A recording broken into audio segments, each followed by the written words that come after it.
प्रशांत किशोर हमारे सामने हैं और हम उन्हें जेनजी के सवाल दिखाने वाले हैं। तो प्रशांत जी, सबसे पहले तो आपको ये क्लिप देखना होगा। कुछ सवाल हमने आपके लिए रिकॉर्ड किए हैं। प्रशांत किशोर से मेरा जानना यह है कि आपका कॉन्फिडेंस, पहला नंबर, ये कॉन्फिडेंस की 150 पार आएगा। आप ईवीएम तो हैक करने वाले नहीं ना है? वो अपना बिगेस्ट कॉम्पिटिटर किसको कहते हैं, नीतीश कुमार को या तेजस्वी जी को? हर जब आपने एंट्री मारा है, आप अपना पूरा एंटायर लाइफ, पूरा पास्ट के चीजों को छोड़ के जब आप आए हो, तो आपकी क्या पर्पस है? आप बिहार को अपने किस नजरिए से आप देखते हो कि आप कल दिन जो आप प्रॉपर बोल रहे हो जो चीज, वो चीज आप इम्प्लीमेंट करोगे या नहीं करोगे? सो शुरू करते हैं अब ऑन अ लाइटर नोट। सबसे पहला सवाल जो था, कॉन्फिडेंस कहाँ से आ रहा है प्रशांत किशोर जी इतना ज्यादा? कॉन्फिडेंस 3 साल के अपने प्रयास से आ रहा है कि जेनजी जो आप बता रहे हैं, अगर इनका रेफरेंस लूं तो अगर आपने मेहनत करी है, पढ़ाई करी है, तो परीक्षा में अच्छे परिणाम के लिए आप कॉन्फिडेंट रहेंगे। अगर आपने पढ़ाई नहीं की है तो आपको कॉन्फिडेंस नहीं आएगा। तो 3-3.5 साल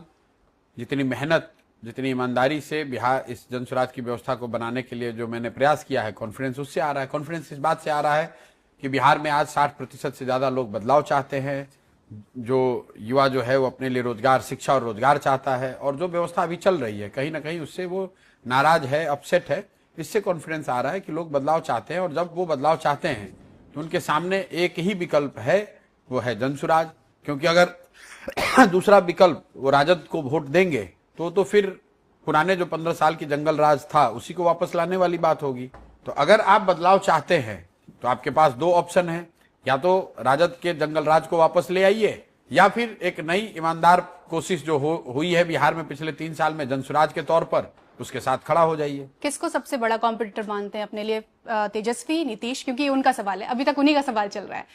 तो एनडीए कंपटीशन एनडीए से है, सत्ता में एनडीए है, एनडीए से लड़ाई है। सवाल था कि सब कुछ छोड़कर बिहार में जो आप आए हैं, आपका पर्पस क्या है? ब्रीफ में पर्पस एक ही है, बिहार में व्यवस्था परिवर्तन हो। आने वाले 10 साल में बिहार देश के 10 अग्रणी राज्यों में शामिल हो। बिहार को फिर से ज्ञान की भूमि के तौर पर प्रस्थापित किया जाए, बिहार से पलायन बंद हो। और सबसे बड़ा पर्पस ये है कि आने वाली पीढ़ी को कोई बाहर बिहारी कह के गाली न दे, अपमानित न करे। ऐसा बिहार बने जहां पर बिहारी कहे जाना अभिमान का विषय हो, शर्म की बात ना हो। बहुत बहुत शुक्रिया, धन्यवाद। स्कूल का बस्ता छाप पर बटन दबा, जन सुराज को विजयी बना।